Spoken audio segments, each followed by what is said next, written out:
Going on, guys? Beyond the Arc Pod here with Landon once again. It's been a little bit, but the NBA draft just happened, and a lot of NBA moves have happened. But we're going to talk in college basketball today. But before that, Landon, what were your thoughts about the NBA draft? I thought it went pretty much as everyone thought. I couldn't tell you what happened in the second round because every pick but one was traded. So I don't even know what to say about that. Like the only like shocking thing to me, like I told you, was Michael going over hmm Acuff. But other than that, I thought it was pretty standard as everyone thought it would be. Yeah, I wasn't a big fan of the Michael over Acuff, but of course that it sounds like we're biased because we're UK fans over Louisville. But it just seems like a team like Brooklyn needs an Acuff more than they need a Michael. But you know, in a year or two, I could look back and look like a chump while saying that. So who knows? Yeah, yeah, plenty of those moments throughout the years.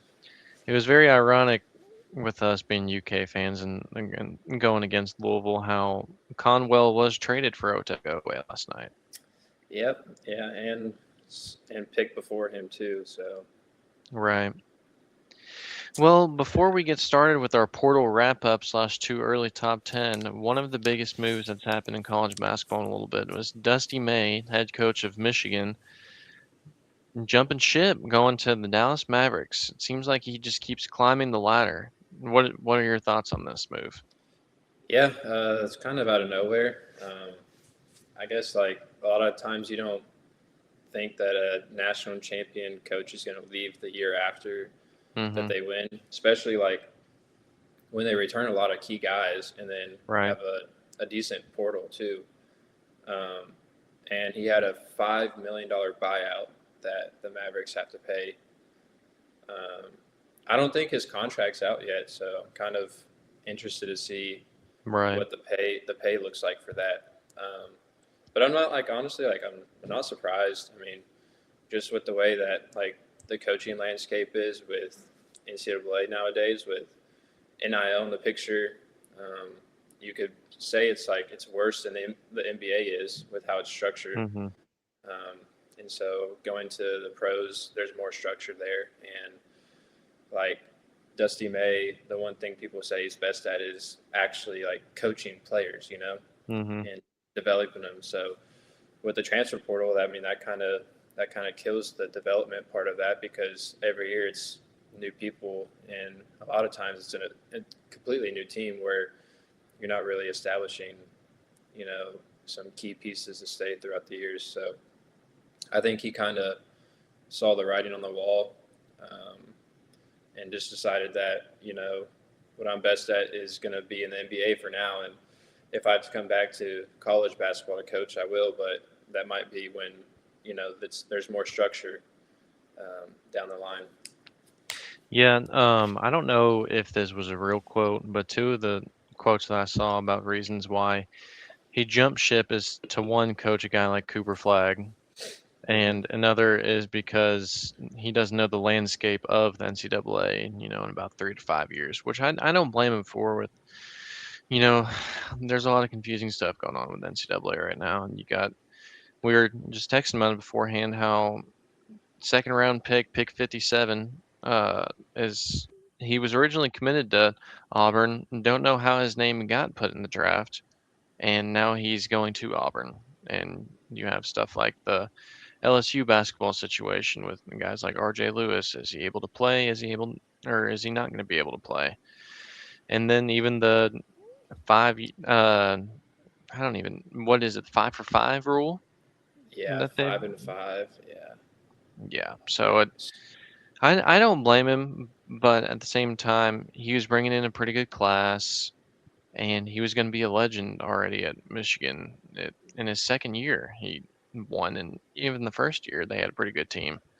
So I don't know.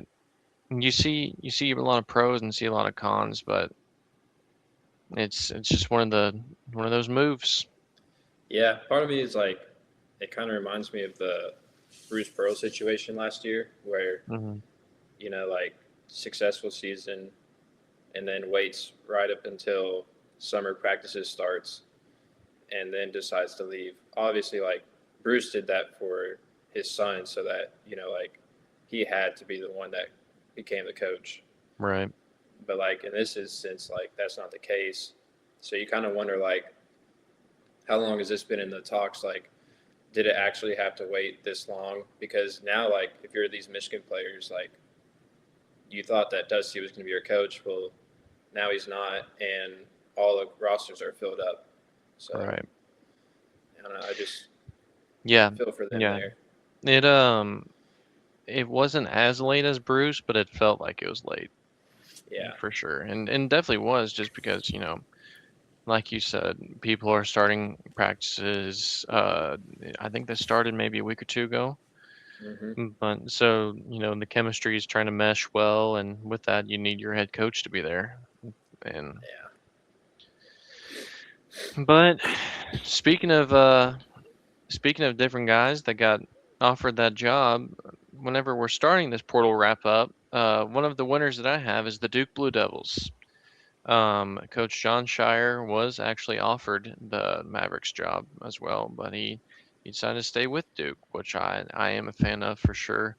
And the reason why they are one of my winners is because they added John Blackwell, who is one of the top guards, played at Wisconsin for a couple years and got buckets there.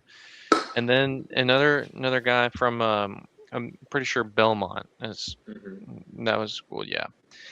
Drew Sharnowski is how I mean if I'm butchering that then I apologize, but he's going to be a lengthy wing for them that is going to be a sleeper for them essentially, and kind of to replace the guy like Isaiah Evans. I know that Sharnowski may not start right away, but they're trying to fill the holes from guys like Boozer, from guys like Isaiah Evans who entered the draft. And so what I put in here is why they're winners because a guy like Blackwell gives Duke an established all Big Ten caliber scorer instead of relying entirely on freshmen. So what do you think about this one? Yeah. I mean, I thought Shire did a good job of with the people that he did get in the portal, along with the freshman class that he brought in. I mean, anytime you can add someone like John Blackwell, who in the Big Ten averaged 19 points a game, 5 rebounds a game, shot pretty much 39% from three, 86% free throw shooter. I mean, that's just efficient right there. And like when you look at Isaiah Evans' numbers, I mean, every statistical category, Blackwell is better at right there. And third team All Big Ten for Blackwell, third team All ACC for Evans. So I mean, you pretty much replaced that right there. And I Hmm. mean, yeah, you lost Boozer, but like, no one in the portal is going to be able to replace Boozer. I mean, No. it was just, I mean, that's a talent right there. That I mean, he's going to be starting in the NBA right away. But I mean, Sharnowski, good pickup, solid size. Um, the only thing about him was like looking at his stats, no games against Power Four competition. So how's that going to translate to the ACC, and then obviously like any of their major non-conference games that they play? Right. Yeah, he can jump out of the gym and he's lanky, but that is the exact reason why Belmont had a great year. I'm pretty sure they won 22 to 24 games, something like that. But Yeah, they got that was one of the controversial 8 seed beating 1 seed type deals, in the NCAA tournament. Whenever people were talking about that with the play-in games, that was one of the teams that got the bad side of that, basically. yeah, and like the traditional big man, which we've talked about in the past, like it's not really a thing anymore. And so like Nope. Sharnowski, he shoots 20% from three, and when he goes to the foul line, he's a 43% free throw shooter. So it's you gotta you're gonna have to find ways to adjust to that. Whether it's he somehow dramatically improves in the off season, or when he gets in the game, they just play a completely different style of ball. Yeah, and I will say Duke's player development will be better than Belmont's, Oh so yeah, yeah, hopefully that works out. without a Moving doubt. on, another winner that I have is Tennessee adding Juke Harris, Terrence Hill Jr. Jalen Harrelson and is it Day Day Ames? I'm pretty sure. Hmm. They did lose a good amount of the rotation but they do have a couple key returners. But it seemed like they're getting every other player in the portal, and they're getting studs at the end of the day. I want to say they have a top 5 portal class for this upcoming year, and they're getting guys who can score along with guys that can defend. And I think a lot of these guys are going to be Rick Barnes type players to where Tennessee will have a pretty good year this upcoming year. Yeah, I mean, Drew Harris was as soon as he entered the portal, like I texted you, I was like, that like I want that dude right there. Hmm. He's a dude. I mean, averaging 21 and a half points per game, most improved player in the ACC, second team All ACC, was rated as the fourth best transfer prospect in the entire transfer portal. Jalen Harrelson, I mean, as a freshman, averaged 16 points in the ACC. I mean, doesn't matter who you play for. I mean, Notre Dame obviously hasn't been great, but I mean, 16 points as a freshman is, I mean, really good.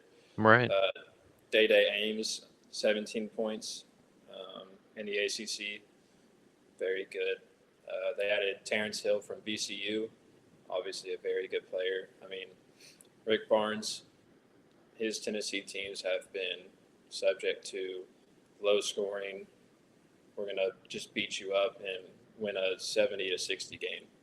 Um, and I think he's realized like that's only gonna take you so far. Like we're gonna have to start scoring some points here. Hmm. And I wouldn't be surprised if this is Barnes' last year in coaching, and so he just wants to give it all he has and throw it all out there and see what he can do with it. Right. All right. I think I have one more. Oh, two more winners. Next one is Louisville. They added Flory Badunga. I'm pretty sure he was the #1 portal player, but I have arguably in here Jackson Shellstad and Gabe Dines, and along with that, Carter Knox, and there was one more. Alvaro The Fulgares. Yeah, Fulgaris, and I'm trying to think. There's one off the bench. Deshane Montgomery Mm-hmm. from Dayton is on there Yeah. too, but I wanted to just put about 3 or 4.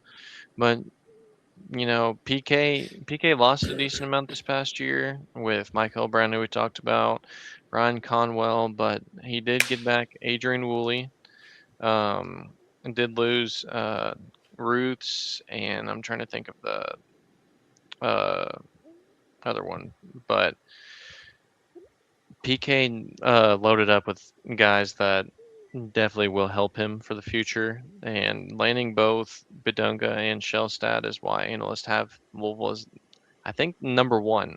I'm pretty sure in the portal class. So, what do you think about this? Yeah, I mean, obviously money wasn't hard to come by for them this year. Um, Right. I think a lot of people were shocked when they landed both Badunga and Shostad at the same time. Um, I mean, both guys are going to be able to come in and contribute immediately. Played a lot of ball in some high major games. Um, the only thing that for me that concerns me is we know far too well being Kentucky fans is Shostad and Carter Knox are both coming off of injuries that require surgery. Mm-hmm. So how are they going to produce coming off of that? Are they going to be prone to injuries throughout the year? Um, Fulgaris really did not have a great year last year when you look at his regular season, and then whenever the NCAA tournament came, that's when he started to play well and get all the national spotlight. So is he going to play like he did in the regular season when he transitioned to the Big Ten, or is he going to play like he did when he ended the year? Um, so I mean, overall, when you look at it, it's a good class, but are the pieces going to play out like they think they will? Right, and that's the injury part is definitely the thing that I was thinking about because also along with that, Shellstad is probably about 5'10", maybe, Yeah, yeah, and they've been showing that in the runs recently, and hopefully, he can stay healthy and all that. But with a guard like that who can have a injury history, it's not the best. But No. and then the last winner that I have is Illinois, who I think is probably bes besides Louisville, they added the top guys. They had a lot of international additions, with the main one being Stefan Vox from Providence. They did get back Andrei Stojakovic, which is a big, big return for them. They did lose Keaton Wagler to the draft. I'm trying to think if they lost any others, but Brad Kylan Un Boswell, he graduated. yes, yes. Which that's gonna Vox is definitely gonna step in for a guy like Boswell. Yeah. But it seems like Brad Underwood has been going to this European type just roster in general, and I mean, they made the Final Four this past year, and they could make another one with the guys that they brought in. So, what do you think about Illinois? Yeah, I mean, they didn't really go too heavy in the portal. And I think a lot of that just points to the European route that you were talking about because Mm-hmm. for whatever reason, Underwood seems to pull the best out of those European guys. I mean, Big Z, when he was at UK and Arkansas, like you saw flashes, but he never really put together a full season. But then he Right. went to Illinois and like played really well the entire year. So I don't know what it is, whether it's how they evaluate him or whether it's development, but he always seems to get the best out of him. I Mm-hmm. like Vox as a player. He started off really well towards the beginning of the year, and then kind of like trickled down as the year went on. I think people started to figure out how to play him, especially being a freshman. So I think if they get the Vox that was at the beginning of the year, I think he's going to be a really good addition for them. But that player development in the offseason is going to be really big for him this year. Yeah, the only thing I'll say about that is that Providence team wasn't very good in general, and so Mm. he had to do a lot with his production to where teams would have the best defender on him, and then after that, it's like, what's next? And he didn't really know what was next. Yeah, no, fair point. And I mean, they've got a ton of pieces out there for Illinois this year, so Mm-hmm. it probably will open up a lot for him. Right. All right, let's hop to the portal losers. First off was LSU, which whenever I put this, they didn't have many additions because a lot of their additions are pending. Uh, they did lose Don Thomas to Houston, and just a lot of contributors just entered the portal to where whenever Will Wade took the job, I had Mo Diabate on the roster, which a lot of their guys, like I said, were former NBA draft picks or former EuroLeague guys who are about 23 to 25 and are pending by the NCAA to where I don't know what the heck is going on with LSU. So, what do you think about this? Yeah, I mean, the only person on their team that is eligible to play right now is Mo Diabate, um, and everyone else needs a waiver to play. So, well, I guess they just got one freshman that just committed like a couple of Mm-hmm. days ago, but I don't even know. Like, let's say that none of them get waivers. Like, what in the world are they going to do? Yeah, I guess trying to get guys in the local rec league or something. Yeah, I mean, like, they're. I don't even know what the plan would be because I mean everyone's pretty much committed at this point. Right. I guess just try to get a bunch of guys to reclass, but it's June 25th right now. Like we talked about, got teams are practicing a good amount. Yeah. So I don't really have much to say because I mean there's like can't really talk about a guy that you have no idea if they're going to be playing or not. Right. Loser. Next one. Yes. Next one we have Oregon, who we already talked about Jackson Shelstad a little bit. Kwame Evans was another one that transferred, and just a lot of rotation pieces in general. They added some transfers, but not enough star power to offset these departures. Why they're a loser, Shelstad is the headliner. Losing their lead point guard to another contender hurts both your roster and boosts survival. So, because yeah, What do I you think? mean, you lose Shellstad and you replace him with Jasper Johnson. I mean, that's just talk about a fall off right there. Jasper was a shell of himself his first year at UK, and I don't think he has the physical tools to compete right now in high major basketball. Especially in the Big Ten.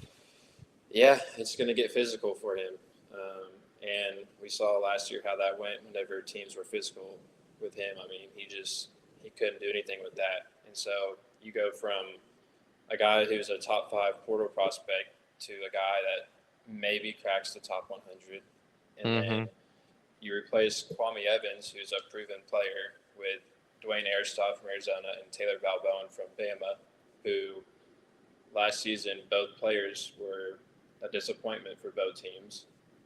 So you're going from proven to unproven.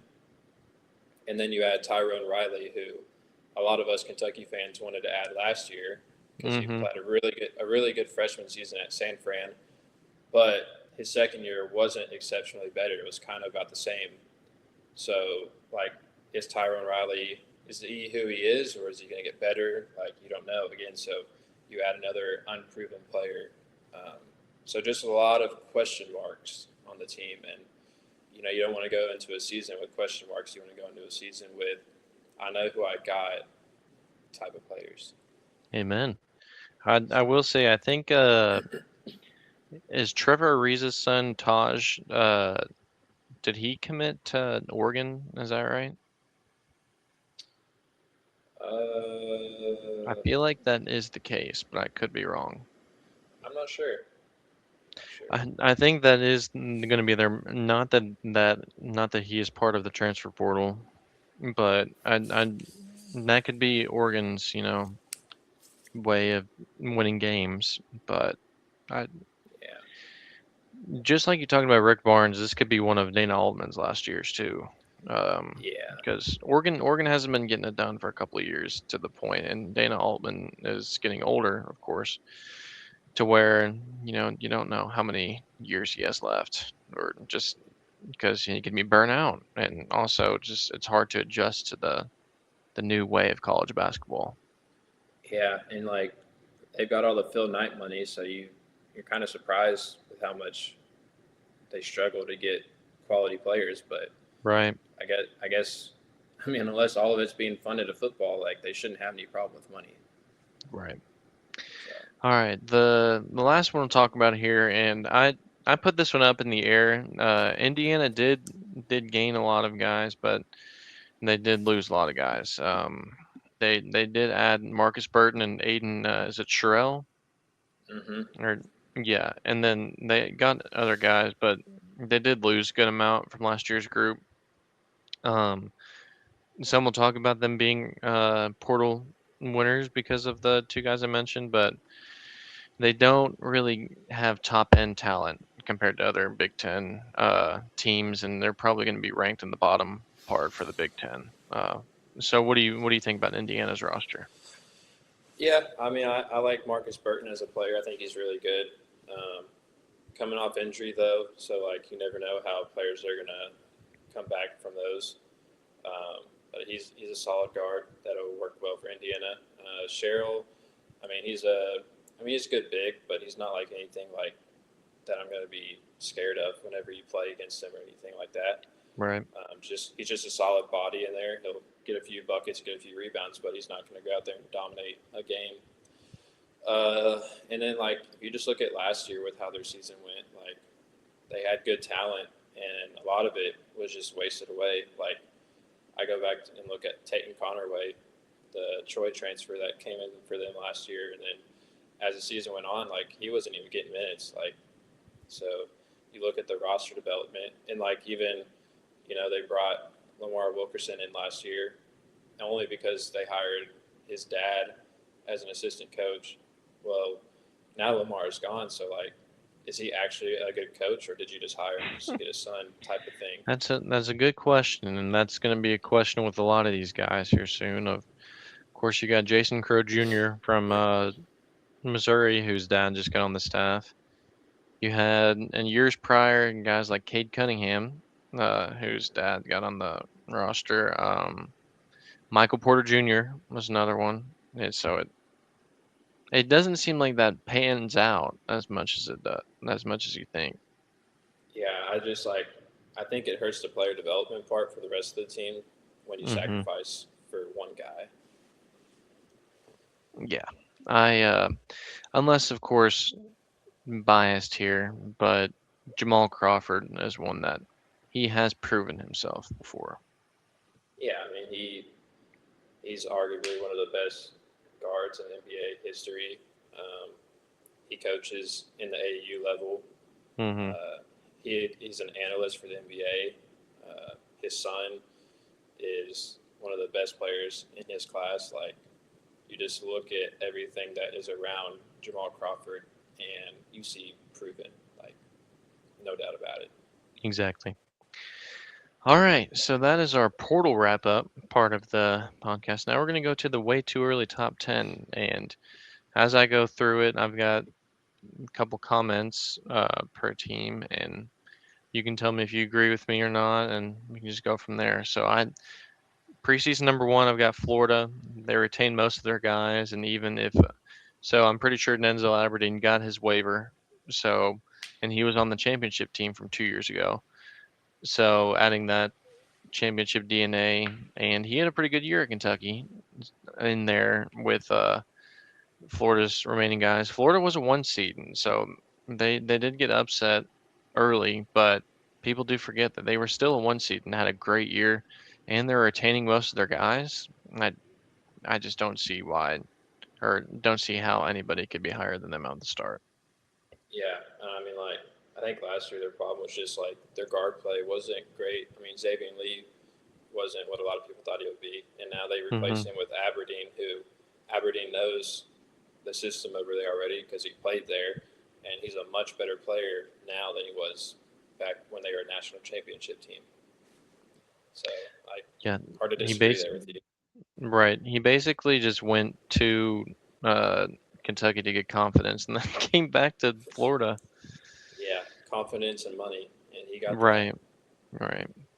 All right, hop to number two here. I know that you can see the ones here, but number two, Duke. We've talked about it.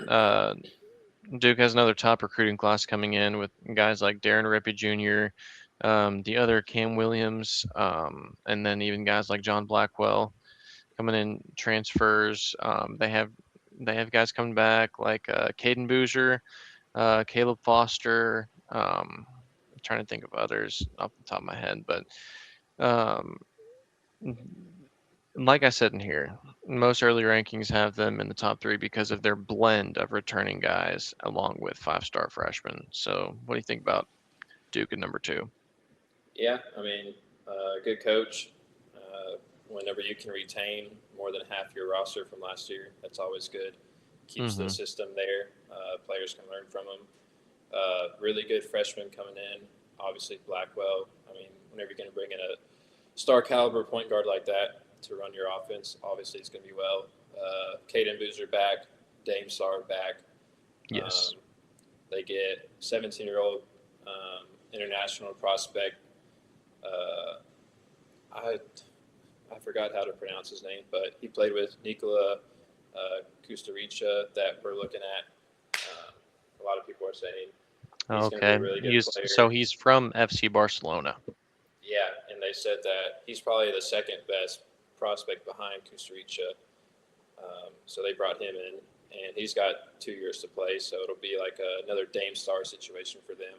You know, developmental year, and then next year really good. But yeah, I mean, hard to hard to say Duke isn't a top three team right now. Right.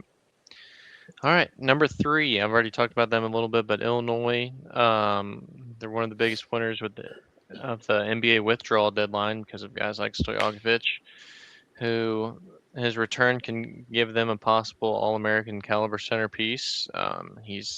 He proved himself definitely at the end of the year too.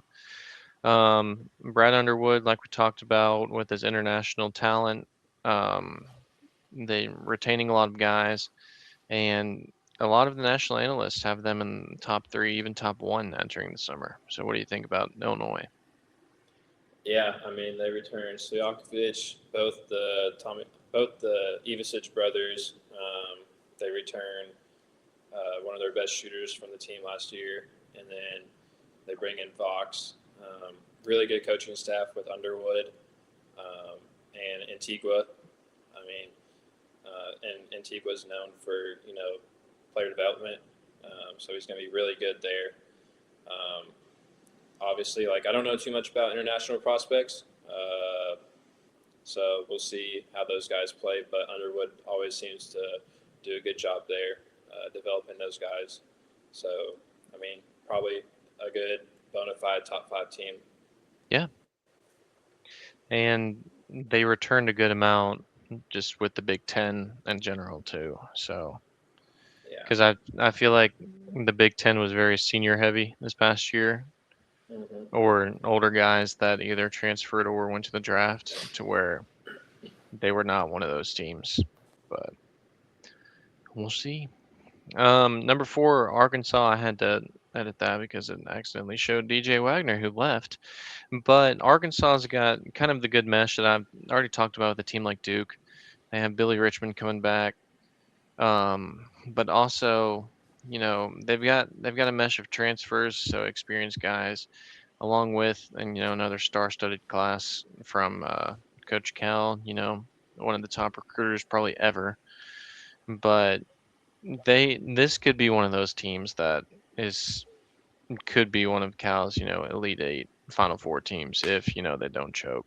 And I think that getting I'm trying to think Jordan Smith Jr. along with Traore, and then Mika Marinin, like you said, Cooper Bowser down low, and even Jeremiah Wilkinson from Georgia. Like they're probably about 7 to 8 deep, which that's in March, that's around what you're gonna get. And Cal's always good with guards, and Jordan Smith Jr. is going to be one of those guards once again.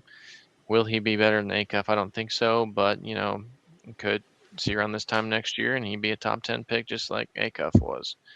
So I think that Arkansas is very deep. It stinks that Malik Thomas didn't come back, because if Malik Thomas came back, then Final Four bound automatically. I feel like, just with how deep they are. What do you think about Arkansas? Yeah, I mean, obviously hard to replace Acuff, but I think Jordan Smith is going to be just fine, especially with Cal being his coach. I mean, he's always been point guard to you. Mm-hmm. And then you replace Wagner with Wilkerson, which I think is a major upgrade right away. Mika Miran taking Malik Thomas's spot, so it'll be kind of interesting to see if Mika is able to match that production right away. I mean, I think he'll be just fine. Just kind of depends on how he fits in with the physicality of the SEC with such a frail frame that he Mm-hmm. has. They just added a really good international prospect, big man.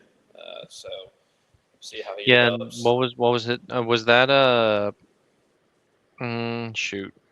Was that Thon Maker's brother? I can't remember. Or It's I it was know they offered Thon Maker's brother as well pretty recently, yeah, but they also added another yeah. international big. And then getting Billy Richmond back, which I mean, you would love to have 5 Billy Richmonds on your team, Oh, just absolutely. with the effort and energy he plays with every game. So I mean, they're going to be really good. Really tough SEC away schedule, so they could have a lot of losses and be like one of those teams that could be like a 3 or 4 seed in the tournament that can spoil someone's run. Or whenever they were a 10 seed and made the Sweet 16 a couple of years Yeah, ago. yeah, or that. Yeah, and spoiled Kansas, and forgot who else they beat. That was an St. upset. John's. St. John's, that's what it was. Yeah, Ruined my bracket. everyone's bracket. Yeah. All right, moving on to number 5, Texas. Like it says on here, Texas had a couple returners, especially Vocatitis. They really took advantage of the portal this offseason, and they recruited just national championship level. And They made a couple upsets this past year to where they're riding the momentum coming into next year. You were really big on one of their transfers. I'm trying to remember his name. I have to look it up. Yeah, I need to look too. But I mean, I like Volkatitis. He was really solid last year. I think his only problem last year was foul trouble. He seemed to get in foul trouble a lot throughout the years. Um, Was it and David so, Punch? yeah, I love David Punch. Yeah.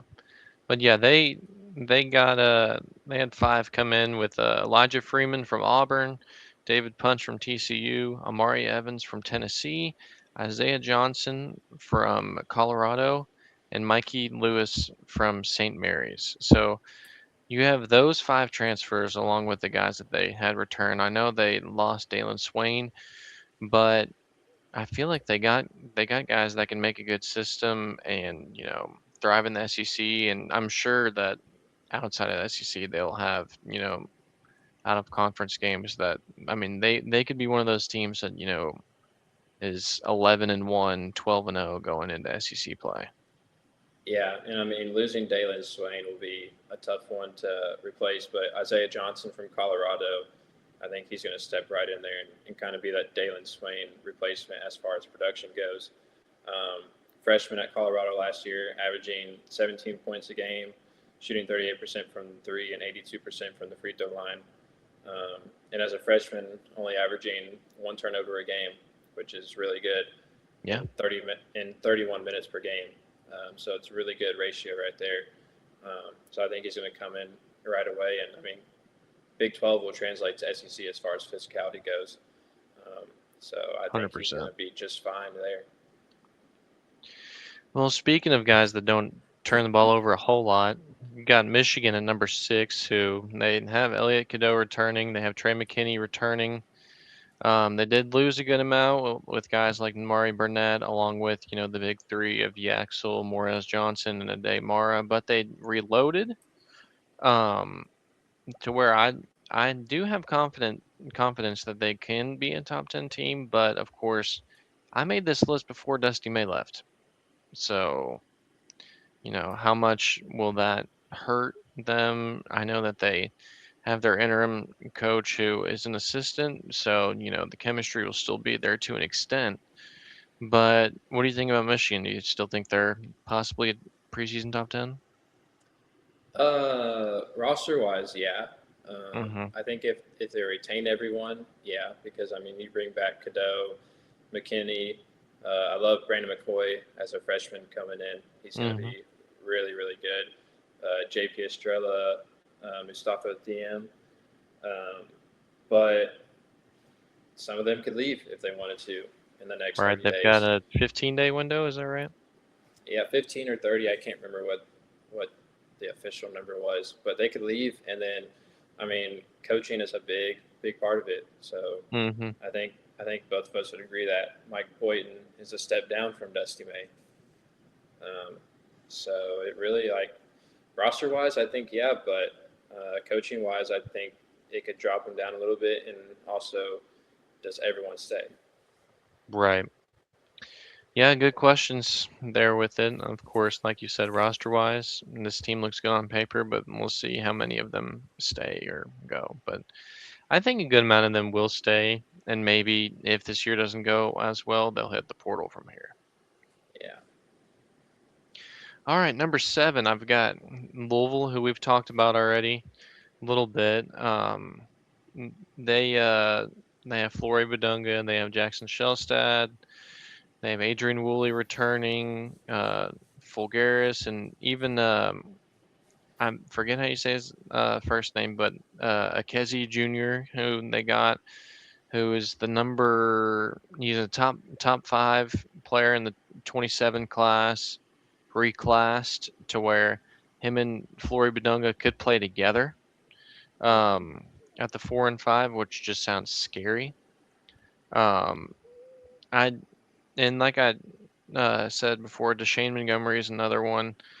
They're about 7 to 8 deep, just like I've talked about, is the perfect amount that you need probably for a a deep March run, they could make some noise in the ACC this year and then begin March. What do you think? Yeah, no, I like it. I mean, their starting lineup is probably going to be Shellstad, Woolley, Knox, Fulgaris, and Padunga. And then, I mean, off the bench, you're going to have guys like Deshae Montgomery, Obina, Akizi, however you say his last name, However you say it. Gabe Dines. I mean, they're going to, like you said, be 7-8 deep. I think they're going to get up and down the floor. They're going to have a lot of defensive presence around the rim with Badunga and Obina being around the rim, both being 7 feet 1 or taller, and playing in the ACC, which is a much bigger conference now than they used to be. So I think they're going to be able to win a lot of games in that conference. I feel like a lot of the Pat Kelsey teams have been undersized up until this point, so I'm anxious to see how he does with this size. Yeah, a lot of athleticism on the team. Ironically, with him being undersized too. Yeah, very, very undersized. All right, number 8 with St. John's. Tunde Yesufu was one of the biggest moves, getting about $7 million. And then you've got guys like Quinn Ellis and then Ian Jackson coming back. Shoot. I'm trying to think of their big guy. Ruben Pry. Ruben Pry, yep. Him coming And back. Donnie Freeman. And Donnie Freeman. That just sounds like a nasty starting 5 right there, if you ask me.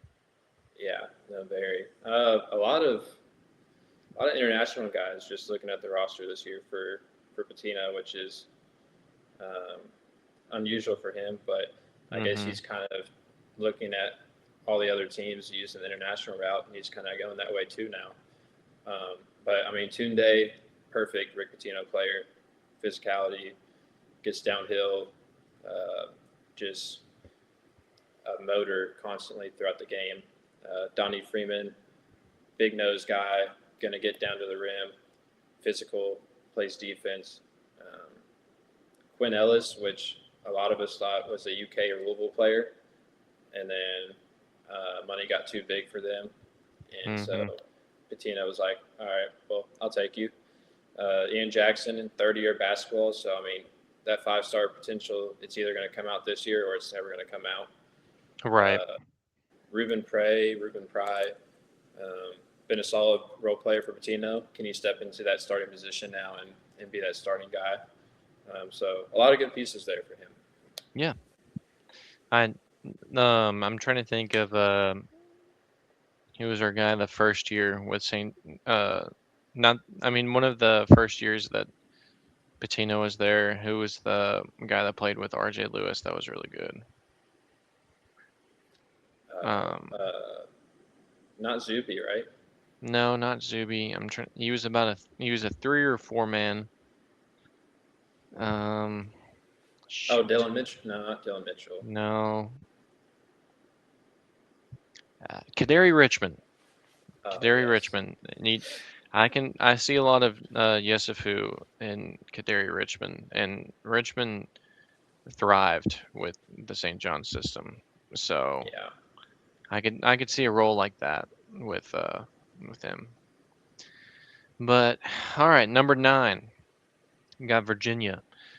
They have quietly built a roster that is pretty nice. They've got Taj DeRitter back. I'm pretty sure they had two other key returners who I can't think of at the moment, but they also added guys in the portal. This is Ryan Odom's second year with them, so he should get more comfortable with Virginia and just how everything goes, and just implementing his system. And he's known to be an offensive guy, so the big question is around defense because they had guys like Ugonna and Onyenso last year. Well, who's going to fill that part? But I think that the mesh that they have right now can lead them to be a preseason top 10 team. Yeah, I mean, anytime you can return guys like Tice DeRitter to your team is obviously a key cornerstone to having a successful year. He's going to be the guy that they run their offense through. Mm-hmm. He's able to stretch the floor out. Might not be the most athletic of players, but I mean, he's able to score from all three levels. Ryan Odom runs a good system down there. Um, got a lot of key returners back. Um, and like I said, with Louisville, like playing in the ACC, like you can win a lot of games there and stay up in the rankings and get yourself a good seed for the NCAA tournament. Right. Yeah, it kind of stinks, but the ACC has just been kind of mid the past, 3 or 4 years to where, you know, Virginia, Duke, Louisville are the main three, and then there may be, you know, Carolina's been Carolina, but and they probably will be good this next year with Mike Malone, Oh yeah, but they've been inconsistent the past little bit. So hopefully the ACC, can come back to being pretty good this next year. Number 10, I've got Michigan State. They have another blend. Like the theme today basically is returners plus, portal guys plus maybe some recruits. That's basically, I feel like those are the teams that are going to, be good. Like Michigan this past year. Elliot Cadeau, portal. Trey McKinney, recruit. Yaxel, portal. Morez Johnson, portal. Ademara, portal. It You're gonna have, a couple recruits here and there, probably about 1 to 2 that are gonna help right away. But then it's gonna be a lot of portal slash returners. And so that's a lot of the teams that we've talked about already, and I feel like Michigan State's one. Jeremy Fears Jr., who was a Bob Cousy Award, watch list a good amount of the year. He's going to return and do what he did this past year, just be solid in general. You've got guys like Cohen Carr coming back. And then I'm trying to think of Charlotte's big man that transferred there, who's 7'3". Do you remember his name? Anton Bonk. Yes. So he's going to be one that's going to be really solid for them, along with I'm trying to remember who else transferred there. Or Well, and don't forget, Caleb Glenn will be playing this year, coming oh off his yes, ACL yes. Um, I thought it was his shoulder. Was it? shoulder. I thought it was ACL, but it could have been shoulder. I think he tore his ACL and then he had that what's the shoulder surgery? I can't think of it. Where you Labrum. said yes, he had labrum surgery that took him out a good amount of the year. But yes, that's another one that I even forgot about is Caleb Glenn coming back, who he proved himself at well, he started out at Louisville, had a rough year at Louisville, but then played well at Florida Atlantic to where he's now at Michigan State, and he's going to be comfortable because he's been around Izzo for a year now, to where Izzo knows. I mean, he knows what to expect when playing for Izzo, and so having those returners along with the transfers once again is where I think Michigan State can thrive. Like I said, the Big Ten doesn't have a whole lot of returning. Like Purdue's one that how are they going to do with their new guys? I'm sure they'll do fine. But Wisconsin's another one. They lost Nick Boyd, they lost John Blackwell. How the heck are they going to do? And Mm-hmm. even we talked about Oregon, how they're going to be rough. UCLA is going to be rough. And then, of course, you've got your bottom teams like Northwestern, Ohio State, to where Michigan State can really thrive. Yeah, and I mean, any team that's coached by Tom Izzo is going to be playing the best basketball at the right time. So Yes. it's hard to ever keep a Tom Izzo Michigan State squad out of the top 10. Right. All right. I've got a couple honorable mentions, but first off, do you agree, disagree with my list here? What do you think about the list that I have compiled?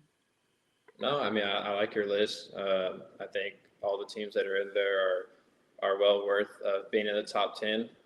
I mean, you could argue and debate on a multiple teams, but all these teams are well deserving of where they're at. Hmm. Yeah, I feel like, and of course, you can go back and forth with a good amount. I probably have like Arkansas too high. But I try to look at the potential, but of course, trying to have a crystal ball in, May, June is so hard compared to, you know, February, March.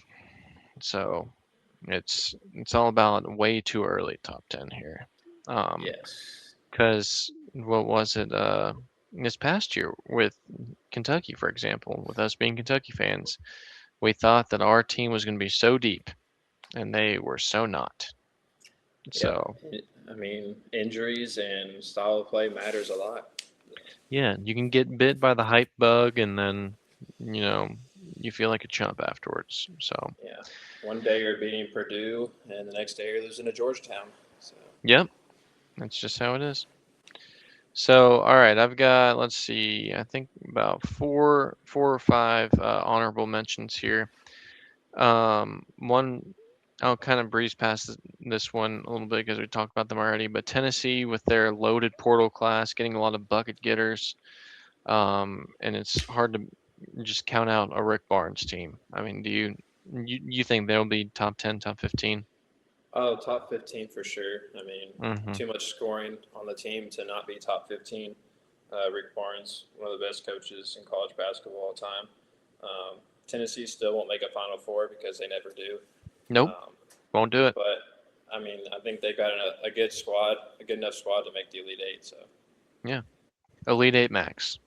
oh yeah, Um, I have Vandy. Vandy loaded up in the portal along with getting Tyler Tanner back. And Mark Byington is a genius. I'll just put it that way. They had a good year this past year, and then I feel like they improved. So I mean, do you agree with all that? yeah. Byington's a really good coach. Tyler Tanner's gonna just be a lot better than he was last year. Hmm. Only freshman and was one of the best point guards in the SEC. And Vandy's pouring in a lot of investment into their athletics programs now. So, They I mean, are. every program there is on the up and up, and I mean they're just going to keep getting better every year. So, I mean they're going to be top 15 for sure. Yeah. Next up, I've got Miami, who we haven't talked about a whole lot. They definitely were a winner of the transfer portal, but they didn't get a whole lot of guys. But of course, they got a Caden Lewis, they got Samto Cyril, um, and then Shelton Henderson coming back as their main three. I do like that big three a lot. Jai Lucas, again, a genius of a coach who will, you know, he has his guys play with a chip on their shoulder, and they're just dogs at the end of the day, and so I believe in them. Yeah, I mean he did a lot more with a lot less last year. I mean he turned that program around as soon as he got there, and I think he's going to do the same thing this year. You know, not have as much talent top to bottom, but he's going to be able to get the most out of them, and they're going to be a team that you're not going to want to face night in night out. Hmm. I feel like they're going to be one of those teams that is going to fly under the radar for a while, and they're going to surprise a lot of people. Oh, Um, 100%. Yeah. yeah. All right. Next up, we've got Providence, who got new South Florida coach Brian. Is it Hogsden? Hogden? Hmm. Or I don't know how you say it. It's not in front of me. I should have I, typed it. I think it's Hodgson, but Hodgden. I was yeah, over 2. that's all But right. Close enough. anyway, close enough, yes. He brought in a pretty nasty, at least guard core, and then focused on bigs afterwards. Um, got Miles Bird, got Dink Pate, and then who's the third one that we also whiffed on? Who I I mean, it seems like they took every player we were going after. Yeah, but that alone, and then they had a couple transfer bigs that they're going to be a lot better this year than they were last year. And new coach who has proved himself at South Florida, which is hard to prove yourself at South Florida, making the tournament. Um, I will say the East and the Big East is physical, so I'd like to see how they do in the Big East, and that's why they were honorable mentioned by me. Yeah, the other guy was Devin Vanterpool from Yes, FAU. yes, But I that's mean, right. like, I don't really know where all this money came from for Providence. I mean, it's like as soon as they kicked out uh, their previous head coach, just money just started pouring in, and there was a lot of just support for the team. So I don't know if it's just like it's always been there, and they were just waiting for this guy to get out of there. But I mean, Hodgson did a good job at USF this past year, worthy of getting the head coach's job at Providence. Brought in a lot of talent to the team this year. Big East, top to bottom, was not great, but obviously the cream of the crop was at the top Right. with UConn and St. John's year in, year out, it seems like now. But I think they're going to be able to compete for that, that top 3 spot. It'll be them or Villanova. Just see who rises to the top, and if the guys that they got play as they're supposed to. Right. And then last but not least, we've got our Kentucky Wildcats, who are headlined by Milan, I'm just going to go with that. Yeah. Then you have a backcourt of Zoom Diallo and Alex Wilkins. And then you have returners such as Cam Williams, Malachi Moreno, and even if you want to go as far as, say, Trent Noah. And then also you've got different other transfers in there, or even just recruits for that matter. Usman and Jai. You got Big Frank down low too. You got Mason Williams. I have a good feeling this can be one of the Kentucky teams that surprises a lot of people. Yeah, I mean, you talk about rosters that work, retention, stars, and good freshmen. I mean, it's all there. I mean, Mm-hmm. your 2 guards, I mean, in Wilkins and Zoom, Diallo, are going to be really, really good guards. They're going to be able to get downhill with the spacing of Milan or Cam, whichever one is out there for your 3. And then you got athletic 4s and Usman and Justin McBride. I even forgot about McBride. Yes. Yeah, then you got Malachi coming back, who's only going to get better. It could be a lottery pick. I'm a big fan of Frank Ketnong as a backup. If he can stay healthy, I mean, dude is just a tank. He's a unit out there, and he's going to be one of those guys that he's not going to get bothered by, physicality, especially with guys like Chinnilu. Like, I can't wait to see that matchup between those 2 if Frank is able to stay healthy enough for that. And then, I mean, like, guys like Mason Williams are going to surprise you. I mean, that kid is coming in there, and reports are from practice that he's been able to hold his own in there. And then even like Jerome Morton, like you've got 4 capable guards where, last year injuries were a problem. And so, I mean, retention, star power, depth, it's all there. They also said Mason Williams has been putting up like 6,000 shots a week. Yeah, and then like the second most was 4,000. Like, yeah. They interviewed him, and he said, I might not be the best player here, but I'm going to be the most hardworking player that's been at Kentucky. And I'm excited to improving it. Yeah, we also forgot to talk about Braden Hawthorne in there. Yeah, I mean, you don't even know what you're going to get from him. I mean, yeah. So it definitely sounds like we're biased, but that's a pretty deep Kentucky team, and it's younger guys who are not super injury prone.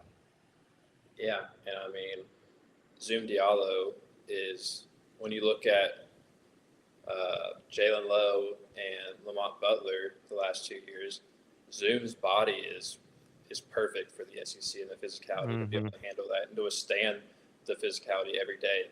I mean, dude is just a bulldog. And for Alex Wilkins, like, just go watch the UConn tape. Like, that kid is ready to play against these top guys, and oh yeah, he's gonna have a lot more room to be able to operate than he did at Furman. There could be a possibility that every night there's a different leading scorer on that team. Absolutely, and Pope talks about wanting to shoot 33s a game, which has only happened like 10% of the time that he's been here. But like, this can be one of those teams that it actually happens. Right. But yeah, that does it for our portal wrap up / too early rankings in general. Landon, do you have any more thoughts before we get out of here? No, just, I mean, this is summertime. It's the time to talk ball and hype your teams up as much as you can. And then when they get on the court, then you see what it's all about. Yeah, it's the biggest what if scenario time right now. Oh, absolutely. So I'll be keeping my eye on the Costa Rica situation, and is anyone going to leave Michigan in the next couple of weeks? Yep, those are the 2 to look out for. Well, Landon, thanks for hopping on once again. Thank you all for all that were watching/listening, and we'll see y'all next time. Yes, sir. All right. See y'all. See ya.